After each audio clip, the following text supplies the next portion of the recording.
are going for a whole hour. Straight dog talk and the song.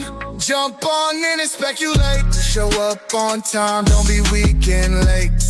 We are community, so don't hate. And learn to cooperate.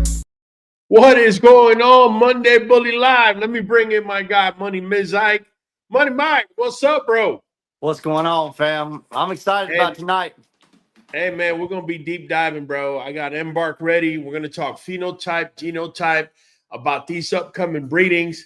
The third female that we bred to, I'm going to go ahead and probably come out with it tonight, all depending how many likes I see on the screen, bro. That's how we're gonna roll with that.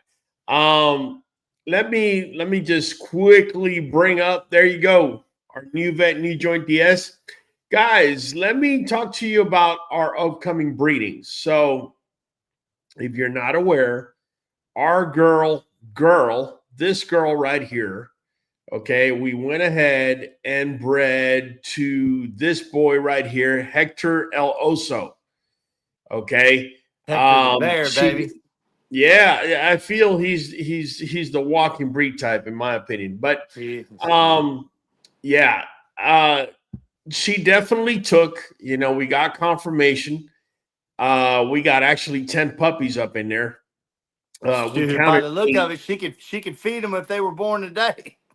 Yeah, we counted 8, but there was two other sacks.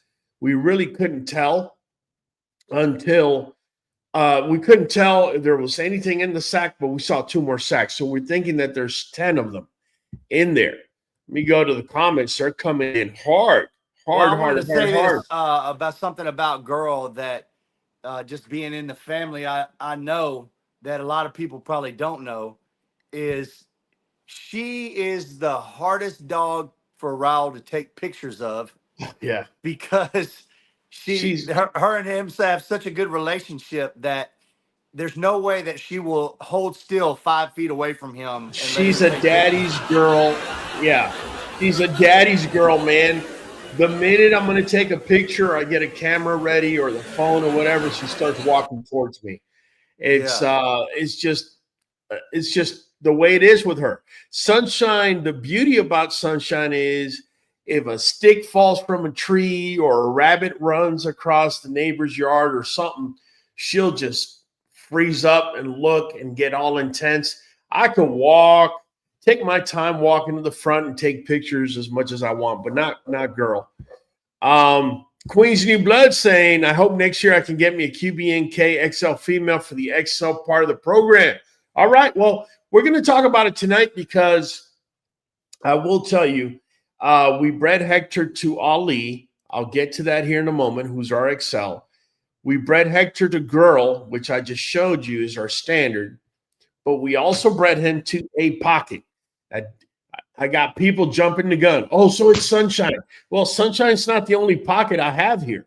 I have Pinky. I have Twix. I have, in fact, we got Tisha. Tisha's not of age to be bred, though. But we have other dogs as well, is what I'm trying to get at. And Saratha saying, good evening, everybody. We did an AI on Friday on my girl, Zephyrus. So now I need to wait a month to confirm if she took. Yeah, that month. That month has to be breeder hell, if anything, because you got to wait the 28 days, and then you're seeing signs, right? They show you signs. Oh, the nipples are getting rounded. Oh, I see a little bit of a bulge. Oh, it's got to be. I see the belly getting thicker. And then, hey, she could go all the way to the point where they got milk, and it's a false pregnancy. I had a false pregnancy with Freya, and yeah, it was, oh man, it is, to me, false pregnancies are the worst thing for breeders. This is why whenever I breed dogs now, I don't start dreaming of puppies or none of that whatsoever, because I don't want to set myself up, man, emotionally. You know, it could actually take a toll on you after a while. In Saratha, how are you doing, Queen MBK? I'm sorry. She said, good evening, everybody. We did an AI. Okay, we already spoke on that. My bad. Queen doing good. We got Verdi saying, I'm early today. Yes. All right. Real quick, Hollywood, have it ready for D. Taylor, who's been with us for years. Can I hear it? Can I hear it, Hollywood? Claro que sí, cabrón. There you go. D. Taylor, every Monday, every Friday, 8 PCST. Nothing but love, man. Appreciate your support and your loyalty. What's up, Raul, with the great Bully Vibes, or the Vibes Bully fam. There you go. I misread that. Let's see. Did I ever get pups with a cleft palate? No, sir. This is one of the reasons why we give Nuvet NuJoint DS. I know for a fact that it doesn't have folic acid, but it's got vitamin B9, it's got folate, and it's got a bunch of other things in here. Folic acid is one of those things that you must have so you don't have puppies being born with things like that. Billy Watton is saying, Daisy Duke. Billy Watton, we're going to talk here in a minute. Billy Watton, gosh darn it, Billy Watton. You might have just let the cat out the bag there, Billy Watton. We'll get in here in a minute. BK Remy got some collaboration pups on the ground. There you go. That's right. My dude over here. My production, now his dog by all means, but our production over here out of QBN, this boy Pressure right here, went into his female Remy. How many pups do you have in that litter, Mike? I got 11 pups, man. And I'll tell you what, you think when you're having pups, you think you want 11 pups until you have 11 pups. No. And there's no way for her to juggle them all. So it's a lot of me being right there with her. It's like they're my babies because, I have to make sure I keep up with who's being fed and who isn't and who's drinking enough and who's not. And, she goes through cleaning them and, you have to make sure every one of them's been cleaned or they're not going to the bathroom. And so it's a lot, man. But I tell you what. Hey, it's a problem when you have 8 titties and 11 puppies. That's right. And she had her front two weren't producing quite as much as the rest. So the puppies didn't prefer them. And Correct. then she had 2 right in the middle where the teats were actually kind of large in diameter. And some of the bigger puppies didn't mind it, but some of the smaller ones, it's too much for them. So that was another issue as well. It's been a juggling act, man, but a learning experience. It was a lot of fun. They're all eating mush now, starting to really put on weight. Good. Got their first round of wormer out of the way. They're starting to really develop and look great, man. If anybody's interested in puppies or wants to take a look at it, you can go to QBN Kennel on any of social media, Instagram, TikTok, Facebook. Check us out, man. DM me, hit me up. We can holler about it. How many are accounted for of the 11? We've got somebody on the fence on a male. Not sure about it. So if they get it, we got a male left and a female left. If they don't, we'll have 2 males left and a female left besides our keeper.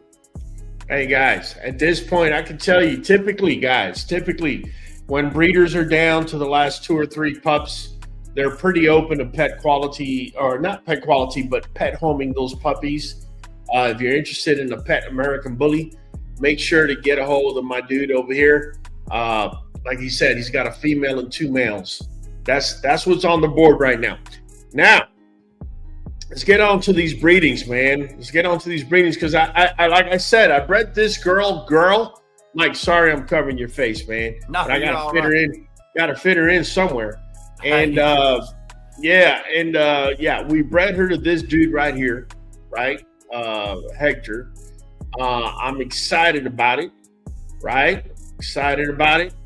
But I could be as excited as I want as a breeder, right? And as somebody that's been talking genetics now for years.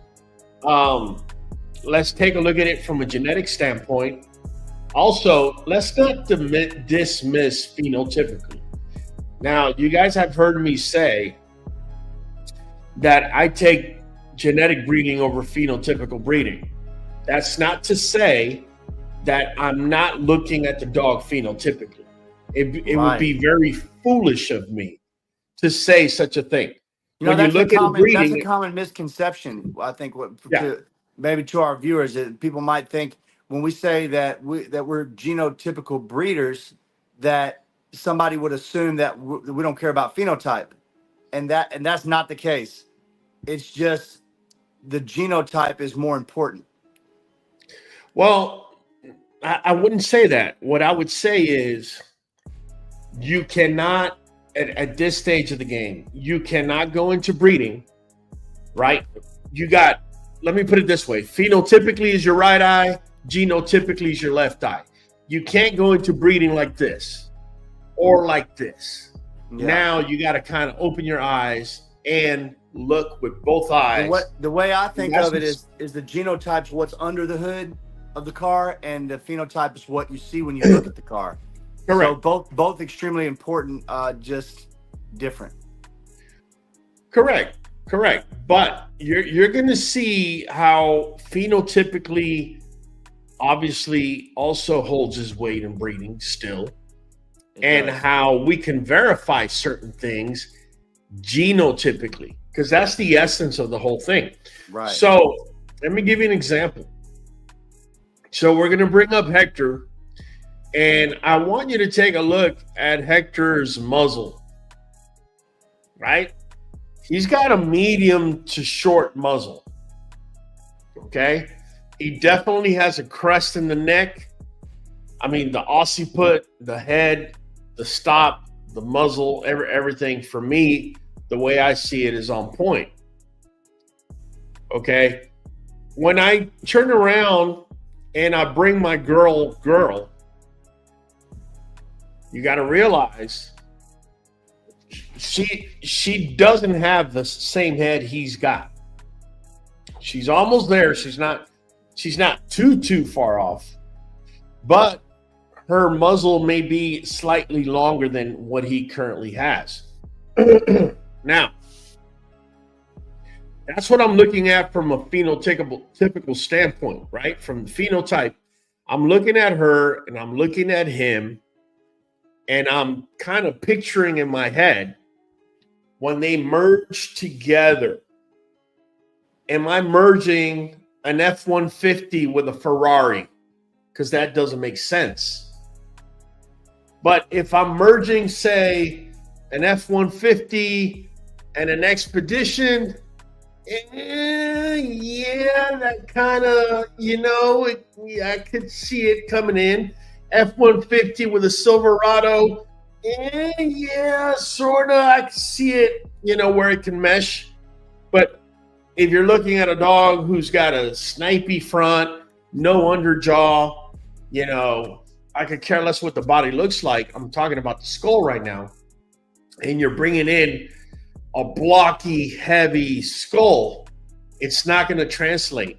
That blocky, heavy skull that everybody wants on their dog that you're seeing on this particular boy, that is a recessive trait, my friends. If the dog that's being bred to him is not carrying at least one of the two genes that they're getting from mom and dad, and I'm overly simplifying this because there's millions of genes involved in this. Let's break it down to just one. If that female that he's breeding to does not have a blocky head gene, at least carrying one, okay, there is no way in hell you're going to have puppies with a blocky head, right? So this is where I feel phenotypical breeding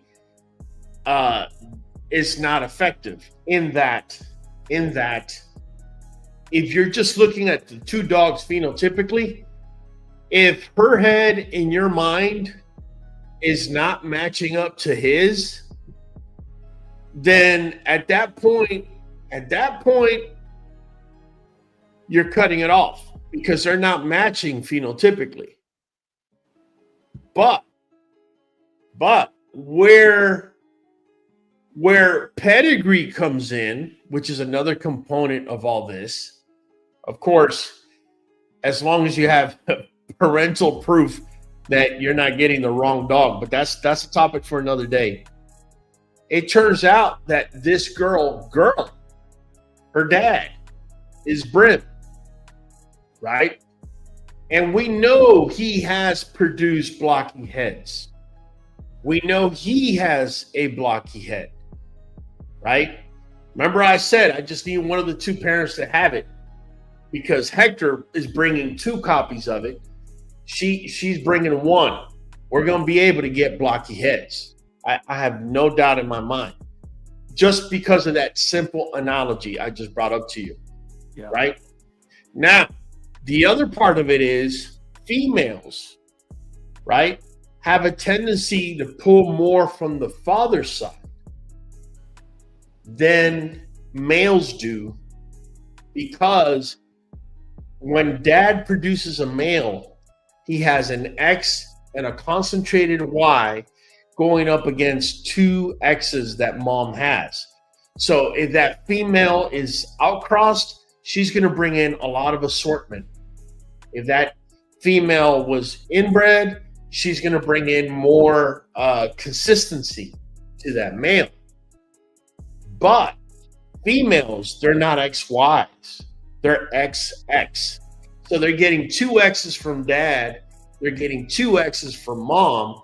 Now that female that was able to kind of, dominate things if it was going to be a male because it was an XY she was going up against, now the assortment is evened out. Now it's the 2 XXs.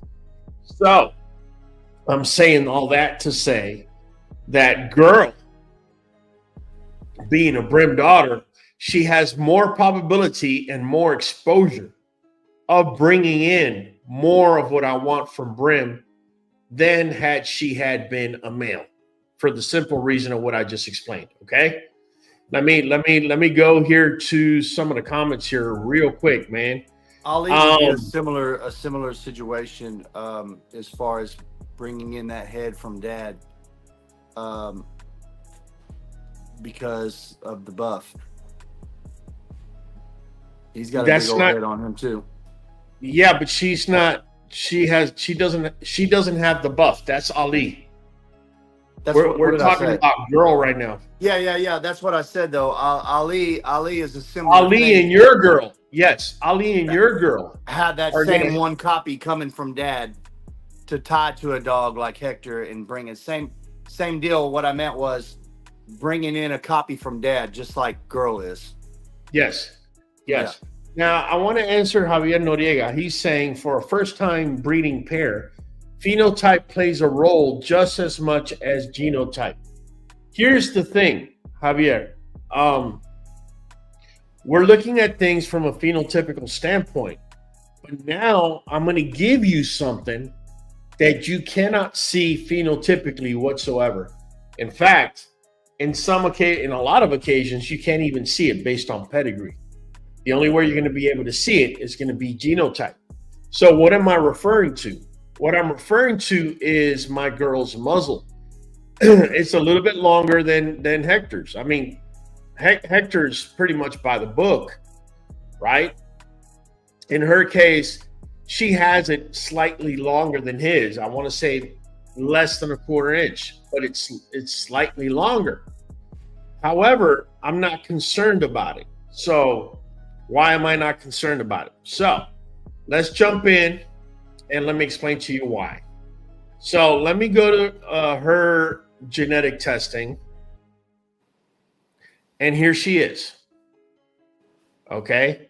By the way, she has a 16% COI or coefficient of inbreeding.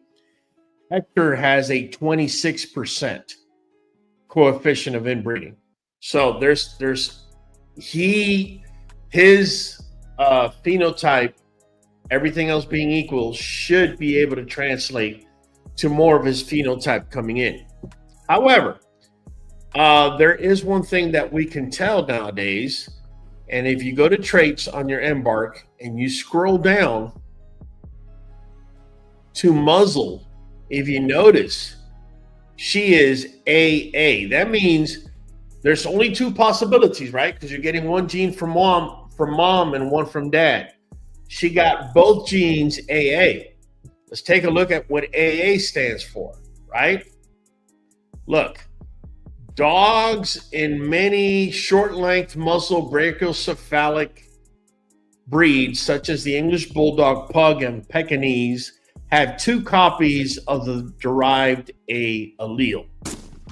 What that's explaining to you is that the A alleles, if you have 2 A alleles in this particular locus, that is short. When you look at my girl, she's got a medium muzzle, but I want to say medium to wanting to go long, whereas in Hector's case, he's got a medium wanting to go short. So if you were just looking at it from a phenotypical standpoint, you're saying, okay, well, yeah, he's going to help her out, this and that. But now I just took a look under the hood, and under the hood says, They're forget both about AA. she's carrying double A's. Yeah. And I know for a fact Hector has 2 double A's, right? Yeah. He's got a short muzzle. So that means And we'll get all into the his puppies are embark here going in to a minute. have 2 copies of the short muzzle gene, every one of them. Yes. Every single puppy is going to have 2 copies of the short muzzle. But you might be mistaken of that if you were to just look at her muzzle and make that decision. That's what I'm saying. Yeah. You're phenotypically just looking at things and taking a decision from there. Whereas genotypically, I just proved to you, I just took it a step further, right? Right. The other thing I'm going to show you on her is, let me get in there. The other thing I'm going to show you is that I know for a fact that she is an I, right? By the way, this 61 pounds, this is usually off 25 to 30 pounds. Right now, before we inseminated her, she was right at 81 pounds. And right now, I would dare to guess that she's somewhere around 91, 92 pounds because of the Embark pregnancy. has always been off 20 to 30 pounds on weight. Always. Yes. These are the two alleles that you're getting on this particular IGF-1 locus. I've spoken at lengths that the IGF-1 is the growth hormone, right?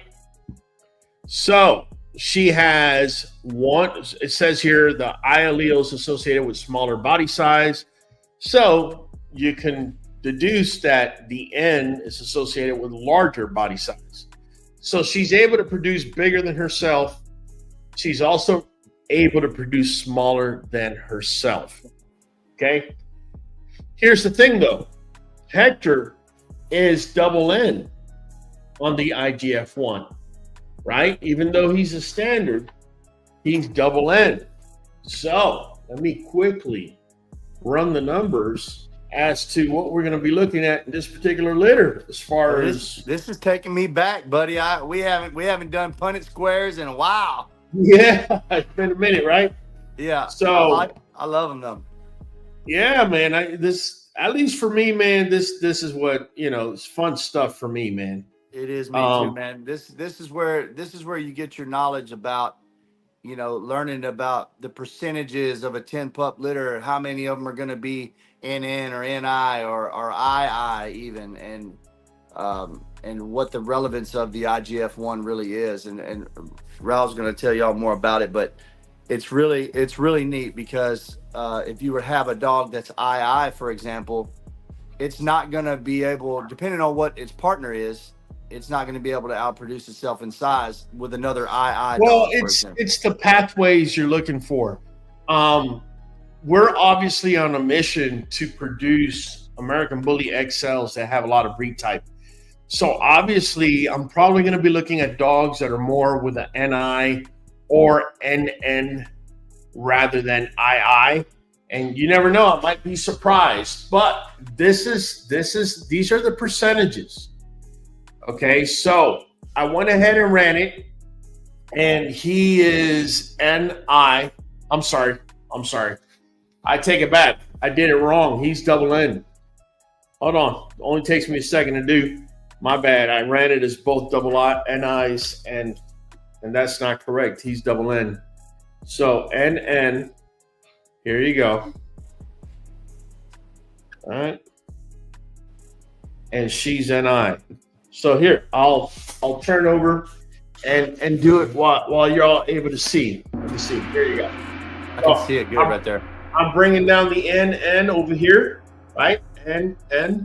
Down here, we're doing N as well. Here, we're doing NI. And here, we're doing NI. So that tells me that 50% of the litter is going to be NI. And the other 50% is going to be double N. So going into this breeding, I already know that I have very good odds that I'm going to be producing dogs that are going to be bigger than daddy. Why would you say that, Raul? I'm going to tell you why. Her N, when it meets his N, it's going to potentiate because they both have the same thing. When it potentiates, that's when. Raul, you went back. I don't know if he lost signal or what, y'all, but there he is. Sorry about that, man. Sorry about that. There you go, buddy. My keyboard and anyways, Potentiate.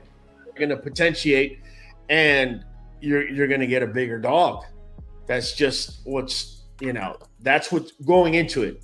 Now Because his COI is so much higher than hers, you're gonna predominantly take on his phenotype, and since the N is coming in, you have a higher percentage of the litter will have dad's phenotype with the NN, which will be larger than him. So this is the recipe for producing a larger version of him. Yes. Now that you said that, when I say I'm going to produce bigger than him, we just said, look, going into the breeding out of a 10 pup litter, the odds are, remember, this is probability. This is not exact. So the odds is that 50% of the litter is going to be double N. Now, we don't know if let's say out of a 10 pup litter, we're looking at 5 pups. We don't know if 4 of them are going to be males or females. We don't know that, right? That's the part that nobody knows.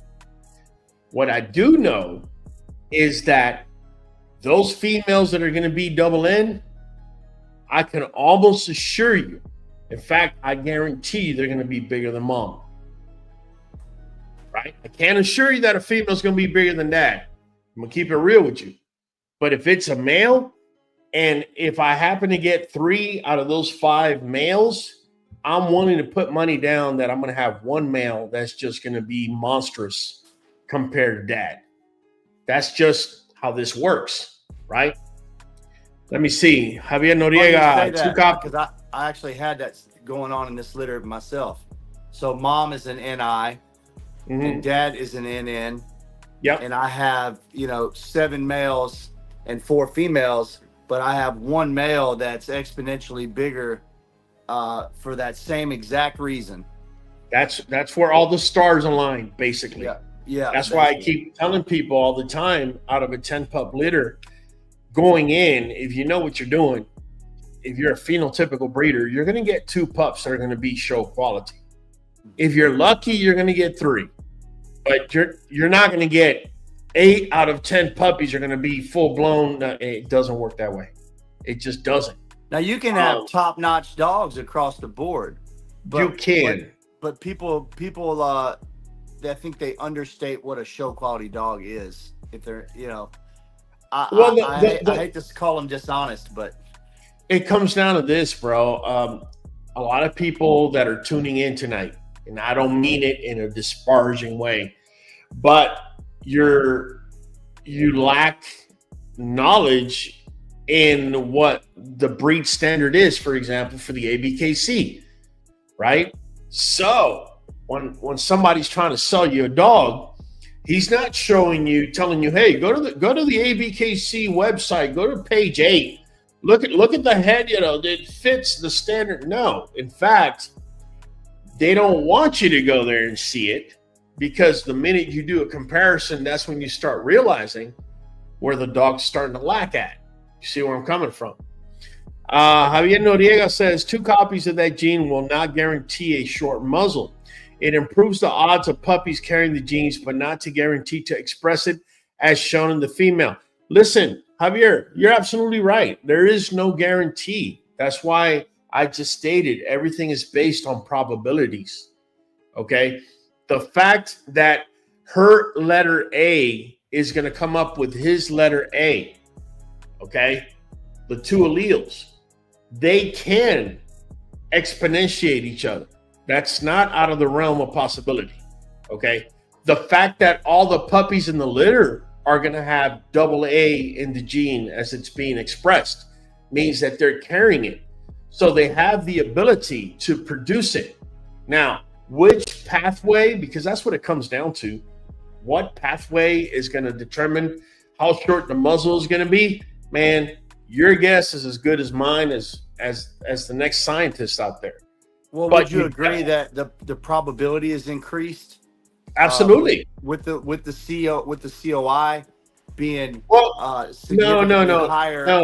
not so much with the COI. With the fact I'm saying with the with his COI being so much higher than hers, and him being the one contributing the shorter muzzle, and them both having the copies of the double A and the short muzzle. That's gene, where it's at. That's where it's at, not the increase COI. The likelihood of his phenotype presenting itself in the puppies, which would be more probable that the short muzzle coming from him would be more probable, right? Well, no. Here's the thing. Not necessarily. Here's why. Because we're dealing with a recessive gene. Right. So a recessive gene brings one from dad and one from mama. Okay. Now, what's happening in that scenario, what can happen in that scenario is he's got the A, she has the A, they don't multiply exponentially. They don't create something stronger, right? And she wins out for whatever reason. Remember, guys, I broke everything down to single genes, but in reality, there's thousands of genes behind this simplified form that I'm talking about. Right. So what may happen is the puppy comes out with mom's medium to long muzzle. However, she has an A from dad now, right? So she now has 2 A's. She pulled one from mom, one from dad. Phenotypically, she looks like mom with the longer muzzle. If bred to the correct male that's got a shorter muzzle, you got to remember that dad has a shorter muzzle. When you run the Punnett square, now you're running 50% odds of reducing the muzzle length. Okay? These are all probabilities. I can tell you this, the fact that she is AA and he is AA, the odds of everything becomes a lot better. Had she had an AC, which would have meant a short muzzle carrier, then the odds of getting a shorter muzzle, it's even, we're going to have to jump through more variables just to get there. If that makes sense. So the COI doesn't come into effect on this particular situation phenotypically, but it does in others, right? It does. Here's the thing. Whenever you have a higher COI, what it means is that dad has two, on his end, he's got 2 genes that are identical, right? Or homozygotic. And when he's gonna fire out, right, to mom, say the short his muzzle gene, he's got 2 letter A's. He has 1 A from his dad, and he has another letter A from his mom. You don't know which of the 2 are going, but what you do know is that it's an A, which stands for short muzzle, if that makes any sense. Right. Okay. Now, with her, phenotypically, she's not showing it. Genetically, she has it. In other words, she's got the potential to do it. She has the essentials to be able to shorten the muzzle. Had she been a dog that had 2 letter C's for long muzzle, there's no way in hell you're going to shorten that muzzle like that. It's just not going to happen. It's just not. Because at best, what you're going to get is a short muzzle gene carrier. What's going to happen is some muzzles are going to be wider, some are going to be a little bit shorter, but you're not going to get a muzzle just like Dad's. It's impossible. All right. Yeah. Let me see. Give some love, give a like, says Sulema. Yeah, Dominic, number love, man.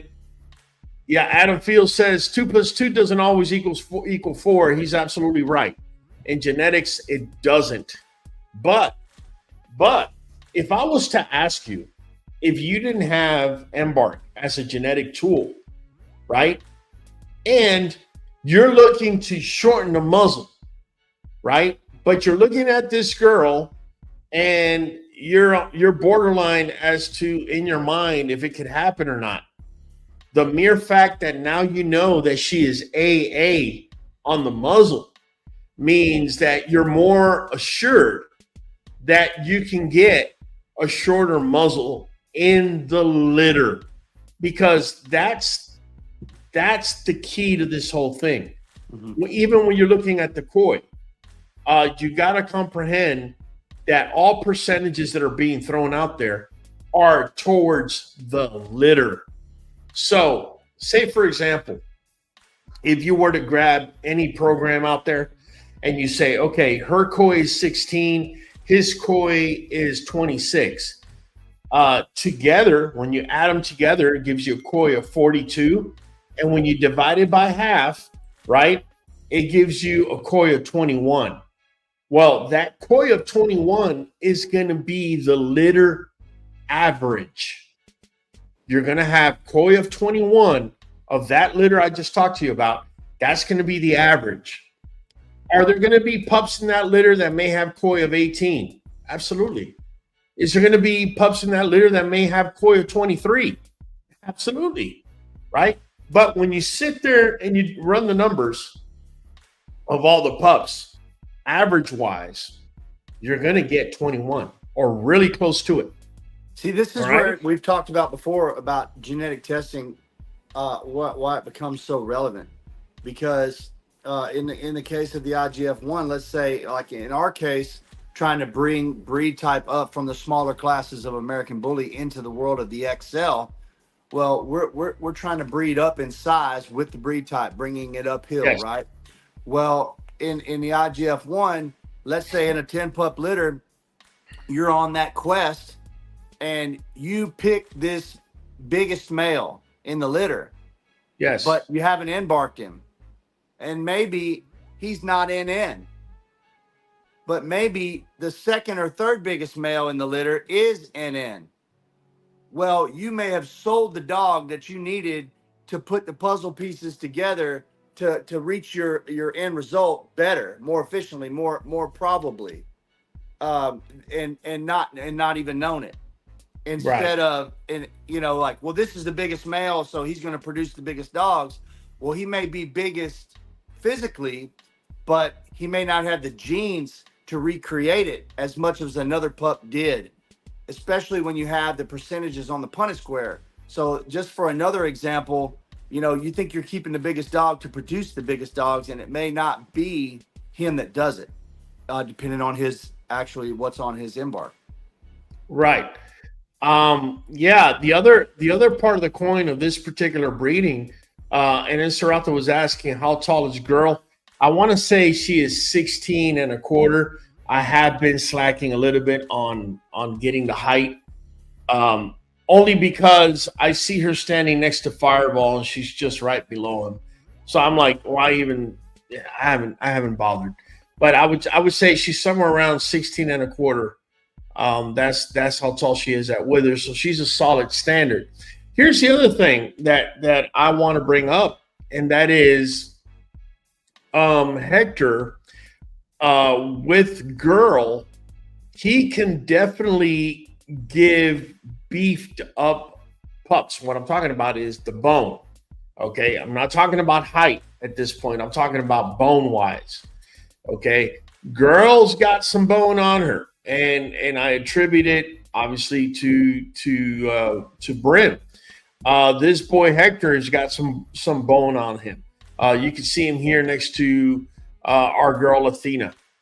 He was bred to her, and we've already seen what he's produced both with Athena and Chanel.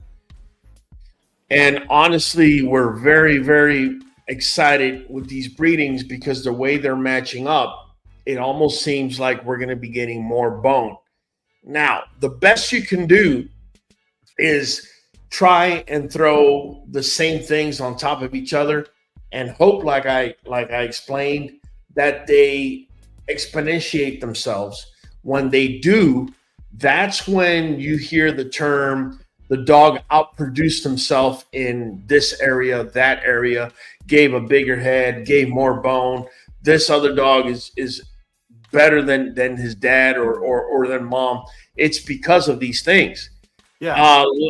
Yeah. Let me see if I can bring up. The best you can do is increase the probabilities. Increase the best you can hope for with genetics is by adding those things on top of each other that match. You're hoping the likelihood of it reproducing exponentially is increased. Exactly. Now, I'm not sure. Okay, so I had spoken with Peter earlier. You gotta bear with Peter a little bit. I'm not calling him old, but he is technologically challenged, as he told me once. And He's not so tech savvy. I have Hector's health. It's not that he doesn't want to show it, guys. I have it. He took a screenshot and sent it. But I had to explain to him that that's not really what I wanted. I actually wanted to have it on the live so I could show you guys. However, what I can show you is Hector's traits. Remember we were talking about the muzzle here a second ago? There it is. He's got the 2 A's, one from his mama, one from his dad. The other thing that makes him very, very special is the fact that he's double N on the IGF-1. Adam Fields made a comment that he's a large standard or a small XL, depending on the judge that's judging him that day. I want to say he's not a small XL. I believe last time I spoke with Peter, I mean, I went there personally, seen the dog. Peter swears the dog is 18 and a half at Withers. I don't see where he would be an XL. What makes him look like a large standard is the fact that he is wide. And therefore, that's the one thing we're trying to bring in is more bone and the dog wider with more breed type. And that's where that muzzle comes in. Now, if I go up, you're going to notice one thing about Hector. And I was talking to Michael earlier today, and I made a huge mistake, Mike. So I'm glad you're here so I could correct it. He is not a tri-carrier. Okay, so for those of you that are chasing colors, this is not the litter you want to chase because we're not about colors. We're about something else. My girl is full tri, but hers doesn't show because her K locus is KB. So the entire litter is going to be ATAY, which means they're going to be tri-carriers. Okay. However, because he is KY, and my girl, let me bring her up just one more time here so I can show you guys real quick. Let me close it real quick. Let me bring her up. Let me just show you that she's KB, and then we're gonna run the Punnett square so you can see what I'm about, where I'm about to be heading to. If we go up and we go to her K locus, here it is, K locus, right? She's KB, KY. If you look at her A, it says ATAT, but the reason it's not expressed is because of this letter B up here. That's what's not allowing the tricoloration to come through, or the tan points, right? So the beauty of that, the beauty that he's KY, is we're going to go ahead and run the Punnett square, right? We're going to go ahead and run a Punnett square, and he's KY, and she is KB, KY, which means we're going to have a B and a Y here. We're going to have a B and a Y here. And we're going to have a Y and a Y, a Y, and a Y here. So 50% of the litter is going to easily show, they're not going to show their tri, but they're going to be KY, KY like the dad. So in the future, they're able to produce tri pups. They're going to be able to show. Not only that, because 50% of the litter is going to be KY, KY, what's going to happen is more likely than not, we're going to have some little fawn puppies running around as well. About 25% or a quarter of the litter should be little fawn pups running around. And just to sum it up, again, this is another thing that you can't tell by looking at the dog. Without the embark, you can't be certain of these things necessarily.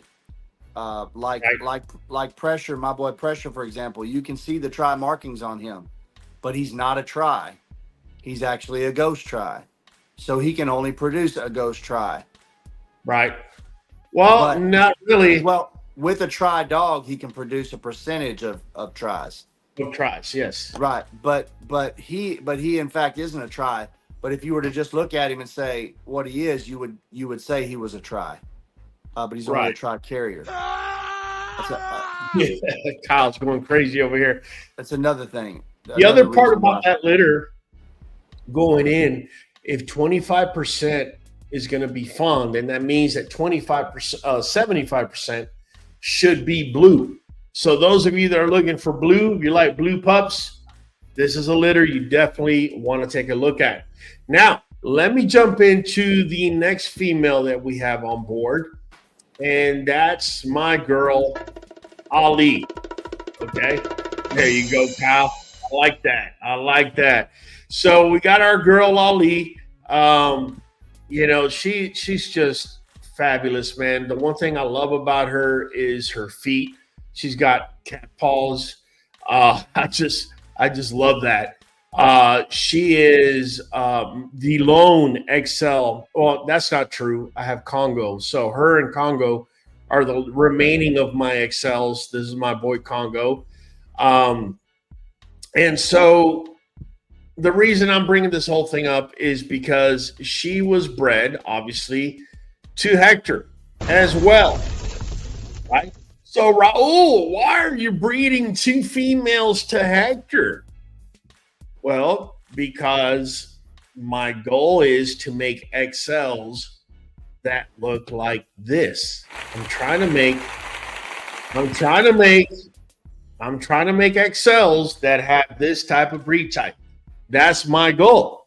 And so if I want to do that, I'm going to have to bring in bigger females, whether I want it or not.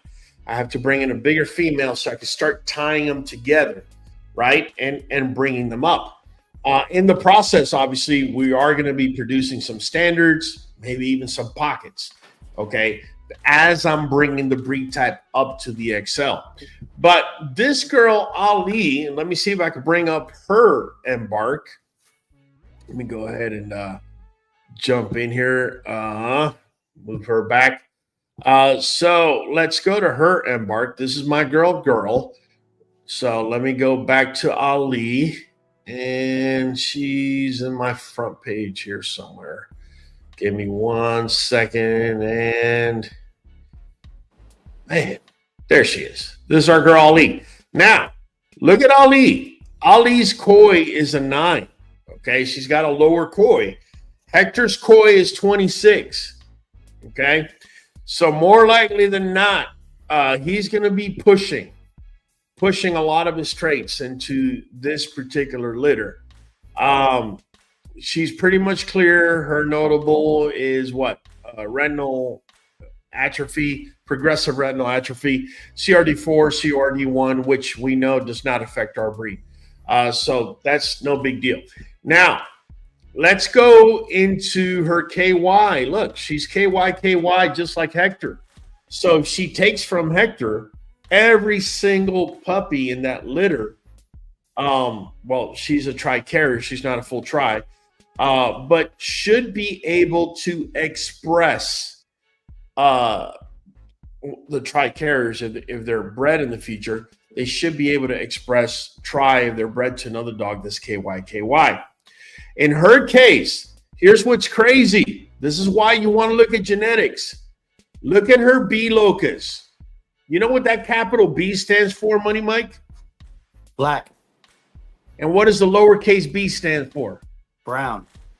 And what does the capital letter say over the lowercase letter? Which one's the dominant one? The black. Exactly. So technically, looking at this from a genetic standpoint, she is a blue dog. Look, she's black here and she's diluted here. You can tell by her nose. Yeah, that combination creates blue. And here's where you have genetic phenomenons. This is what is referred to as a blue fawn. And you can tell because of the black, not just in her nose, but all the way, to the bottom, all the way down to her mouth. Right? She is a blue fawn. So do not be surprised if we have some pups running around that are blue out of that litter. She wasn't running around with other dogs or anything like that. It just turns out that she is actually blue, but when we see her, she's fawn, right? And this is why it's important for you to know genetically what's there, because if I was to tell you phenotypically, we're going to breed her to him, what colors you think we're going to get, there is no way in hell you would tell me you're going to get 50% of the litter blue. But now you know. Now you know. You see the beauty of it. Let me see here. Let me go to some questions here.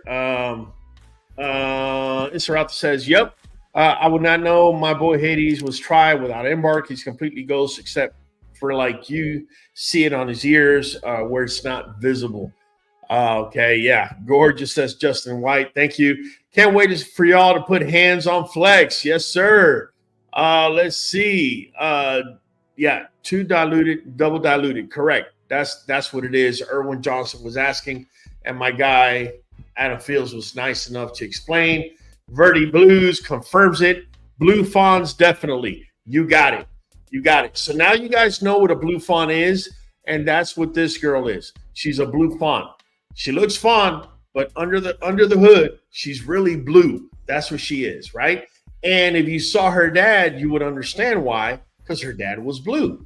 Her sister, who Mike has, is blue. The majority of the litter was blue, but she came out fawn, but she's really blue, right? It's just craziness. I love it, man. Yeah, so let me bring up, let's bring this up. So check it out, man. When I go to her muzzle, right? Remember we were talking about my girl, she's got 2-letter A's, right?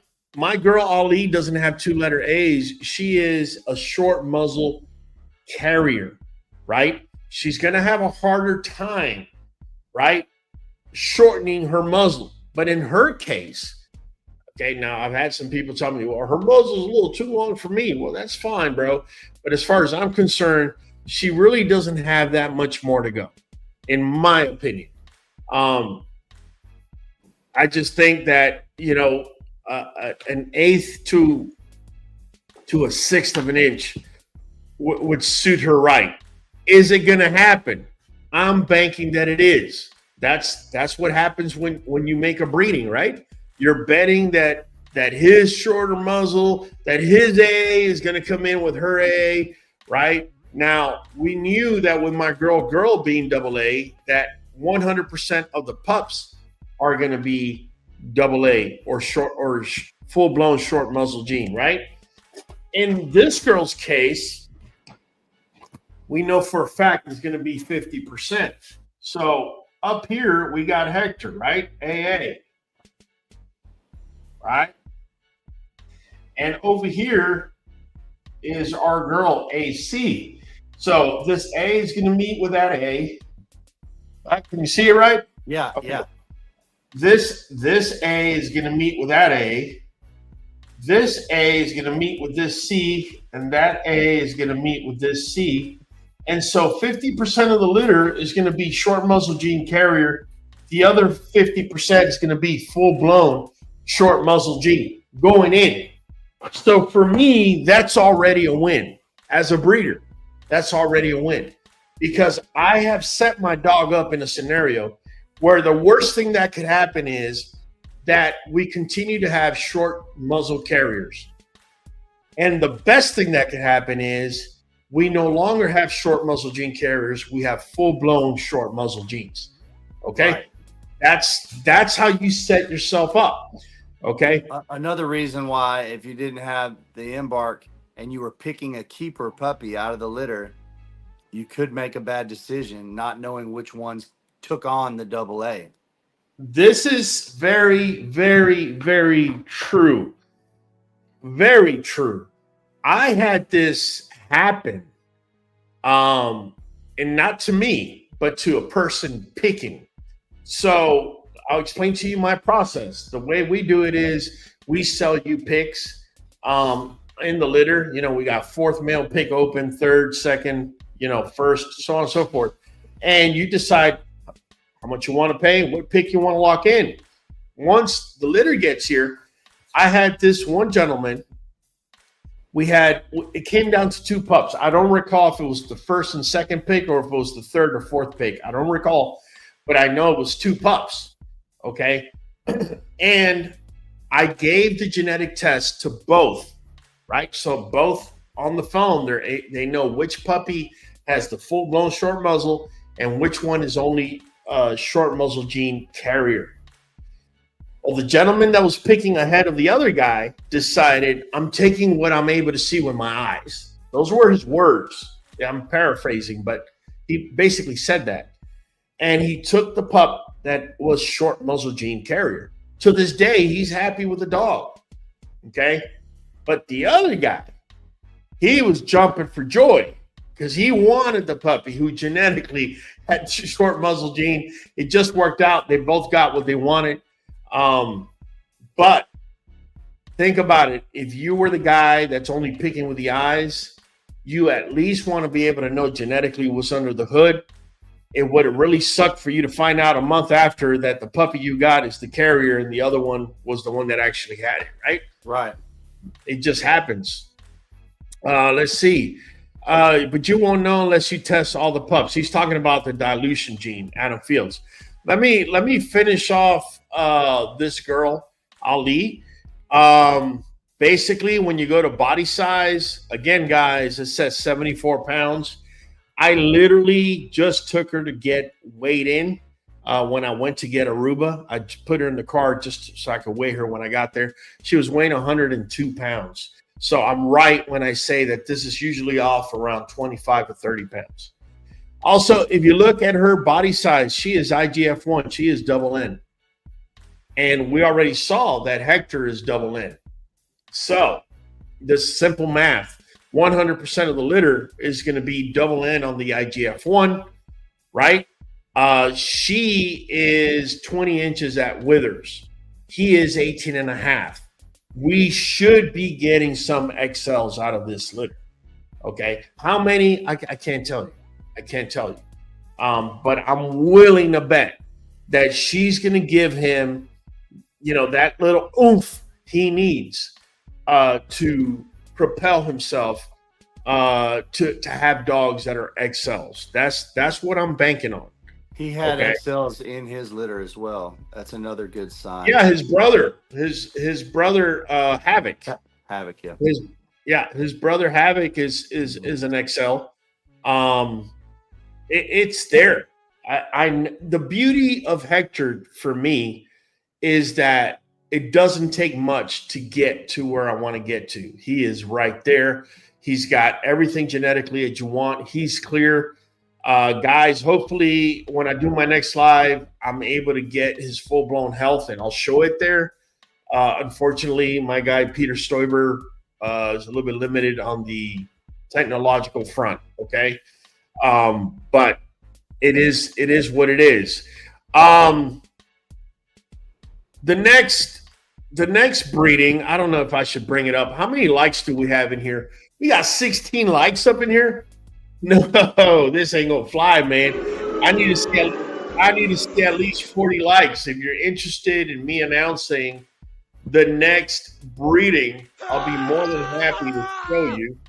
But I need to see at least 30 likes up in there, man. I just don't. The ad-libs jumping tonight. Yeah, I don't get it, man. You jump in here, you're watching us live. You can't just hit the like button. It doesn't cost anything, guys. It really doesn't. Just like and subscribe. It's really that simple. Let's see. Most hated native says 30 likes. Oh, okay, so he's seeing 30 likes. Okay, I'm not seeing it. For those of you that are watching us on the replay, what have you missed? Tonight's going to be one of those that you're going to want to listen closely. If you're coming in just now, you're going to want to listen to what was said before, because it's going to give you information that we've already established on Hector. Okay. Adam feels cracking up. He says, don't tell everyone about Havoc. We got to save some sauce. It's all good, man. It's all good. At the end of the day, you got to have the females, bro. If you don't have the females to go to these males, you're going to have to breed over and over and over and over again to be able to get there. All right, man. Without further ado, I'm going to tell you there is another female that we bred. You know, Kyle, every now and then, you get it just right, man. Yeah, you get it just right. He's back there cracking up. That was good. You hit it right on the head this time. That was good, Kyle. That was good. Let me say that this next girl was bred to Hector as well. Okay. She was bred to Hector as well. And let me also say this. I don't know that she's pregnant. I'm only announcing that she was bred to him. But I do not know that she's pregnant. So what I'm going to do is I'm going to show you who it is. Then I'm going to show you pictures of her. And I want you to tell me if you think that she is pregnant. The female I'm talking about is none other than Champion Sunshine. We bred Champion Sunshine to Hector. Yes, we went ahead and did that. But I don't know that she's pregnant. Like, looking at this picture, I have a hard time. Now, how long ago was it? Well, it was done on August 25th. So we're looking at roughly 21 days ago. What a great picture of her. Yeah, at 21 days, I'm not seeing nothing, right? Now, I took this picture about 2 or 3 days ago. Now, I took this picture this morning, and this is why I hate looking at pregnant or would-be pregnant females, because they start giving you these little hints, giving you this hope, right? But you really don't know. I see a little you milk look at her gland development, belly, maybe. You look at her belly and you look at the rounded, nipples, and you're like, yeah, don't do that to yourself. Don't do that to yourself. The milk glands might be coming in a little bit. Right. Well, look, this was today at noon. As you can see, girl laying out, right? And then Sunshine laying down too, chilling like a got a little bit of bulge behind those teats, just a little bit.